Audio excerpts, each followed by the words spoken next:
আজ 2024 আইপিএল এর সবচেয়ে বড় আপডেট নিয়ে চলে এসেছি আপনাদের মধ্যে। চলুন আজ জানাবো 2024 আইপিএল কবে থেকে শুরু হতে চলেছে এবং কোথায় অনুষ্ঠিত হতে চলেছে 2024 আইপিএল এবং এরই মধ্যে কোন কোন ফ্র্যাঞ্চাইজি শুরু করে দিয়েছে তাদের প্রস্তুতি। চলুন সেগুলো জানতে হলে অবশ্যই সম্পূর্ণ ভিডিওটা দেখার অনুরোধ রইল। চলুন শুরু করি। তবে এখনো পর্যন্ত যা জানা গিয়েছে 22শে মার্চ থেকে শুরু হতে পারে ইন্ডিয়ান প্রিমিয়ার লিগ আইপিএল 17তম আসর। তবে ওয়েস্ট ইন্ডিজ ও ক্যারিবিয়ান টি-20 বিশ্বকাপের শুরুর মাত্র 5 দিন আগে 26শে মে পর্যন্ত আইপিএল চলার সম্ভাবনা রয়েছে। তবে এবার এক সংবাদ মাধ্যমের প্রতিবেদনে বলা হয়েছে আইপিএল এর সূচি সাধারণত নির্বাচনের সময়সূচির সঙ্গে জড়িত বিচক্ষণতার সঙ্গে 22শে মার্চ থেকে 26শে মের মধ্যে টুর্নামেন্ট আয়োজনের কথা বিবেচনা করা হয়েছে। তবে নির্বাচনের দিনক্ষণ ঘোষণার পরই সূচি নিশ্চিত করা হতে পারে। তবে এবার ভারতীয় ক্রিকেট বোর্ড ভারতীয় পুরো লিগ পরিচালনা করার বিষয়ে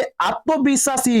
তবে 2024-এ টি-20 বিশ্বকাপ রয়েছে, তাই বেশিরভাগ ক্রিকেট বোর্ডের কাছে থেকে বিসিসিআই আস্থা পেয়েছে যে তাদের খেলোয়াড়রা ফাইনাল পর্যন্ত উপলব্ধ থাকবেন কিনা। তবে যেহেতু 1 জুন থেকে টি-20 বিশ্বকাপ শুরু হচ্ছে, তাই এবার কিছু খেলোয়াড় আগাম ক্লাব থেকে বিদায় নেওয়ার সম্ভাবনা উড়িয়ে দেওয়া হচ্ছে না। তবে এই পর্যায়ে বিসিসিআই প্রাথমিক উদ্যোগ হলো সাধারণত নির্বাচনের কথা মাথায় রেখে ক্রিয়াসূচি ঠিক করার সিদ্ধান্ত নিয়েছে।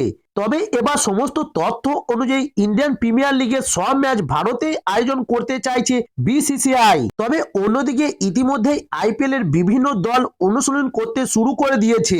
রোহিত শর্মা মুম্বাই ইন্ডিয়ান্সের হয়ে শুরু করে দিয়েছে নেট প্র্যাকটিস। তবে এবার মুম্বাই ইন্ডিয়ান্সের অধিনায়ক হার্দিক পান্ডিয়া। তো দর্শক বন্ধু, এই ছিল আজকে নিউজ। সামনে আইপিএল এর আরো নিত্য নতুন ভিডিও পাওয়ার জন্য অবশ্যই আমার চ্যানেলটি সাবস্ক্রাইব করে সঙ্গে থাকুন। নমস্কার।